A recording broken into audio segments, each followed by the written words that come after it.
વરસાદની સિઝનમાં ગરમા ગરમ ભજીયા કોને નથી પસંદ।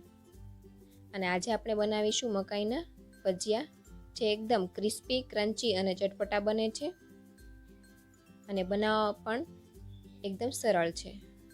તો ચાલો શરૂ કરીએ આજની મજેદાર રેસીપી।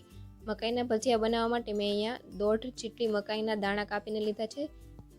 તમે મિક્સી જારમાં પણ પીસીને લઈ શકો છો। સાથે જ 200 ગ્રામ જેટલી કેબેજ ક્રશ કરીને લીધી છે, એક મીડિયમ સાઇઝનું ગાજર ખમણેલું, એક મીડિયમ સાઇઝની ડુંગળીની સ્લાઇસ કરીને લીધી છે, મીઠા લીમડાના પાન કાપીને લીધા છે, લીલી મરચી અને આદુ, બધી વસ્તુને મકાઈમાં સારી રીતે મિક્સ કરી દઈશું।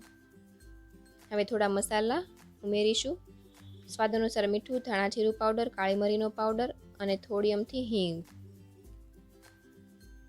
હવે બધા મસાલા અને શાકભાજીને સારી રીતે મિક્સ કરી દઈશું અને સાથે જ ઉમેરીશું 1/4 કપ રવો, 1/4 કપ ઘઉંનો દરદરો લોટ, જે આપણે લાડુ બનાવવા માટે વાપરીએ છીએ, 1/4 કપ બેસન। બધી વસ્તુને સારી રીતે મિક્સ કરી દઈશું અને જરૂર પડે તો બેસન વધારે લેશું। મારે અહીંયા 1/4 કપ બેસનની વધારે જરૂર પડી હતી।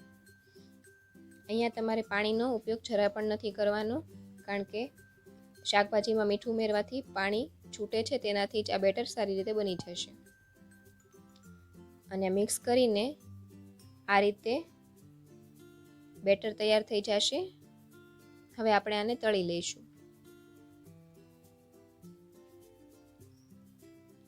ફ્રાય કરતી વખતે મીડિયમ ફ્લેમ પર ફ્રાય કરવાના છે ભજીયાને, અને ગોલ્ડન બ્રાઉન થાય ત્યાં સુધી ફ્રાય કરવાના છે।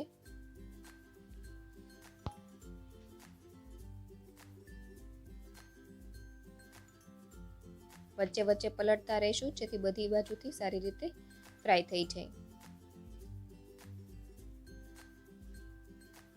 ભજીયા બધા સારી રીતે તળાઈ ગયા છે। હવે આને બહાર કાઢી લઈશું અને આવી જ રીતે બીજા ભજીયા પણ તળી લઈશું। તો આ તૈયાર છે ક્રિસ્પી ક્રન્ચી મકાઈના ભજીયા। આને તમે પુદીનાની ચટણી કે પછી ટોમેટો કેચઅપ કે દહીંની ચટણી સાથે ગરમા ગરમ સર્વ કરો। તો તમે પણ આ મકાઈના ભજીયા ઘરે જરૂરથી ટ્રાય કરજો। સિમ્પલ રેસીપી છે, બનાવવું ખૂબ જ સરળ છે। અને જો મારી વિડીયો પસંદ હોય તો મારી વિડીયોને લાઈક કરજો, શેર કરો અને સબસ્ક્રાઈબ જરૂરથી કરજો।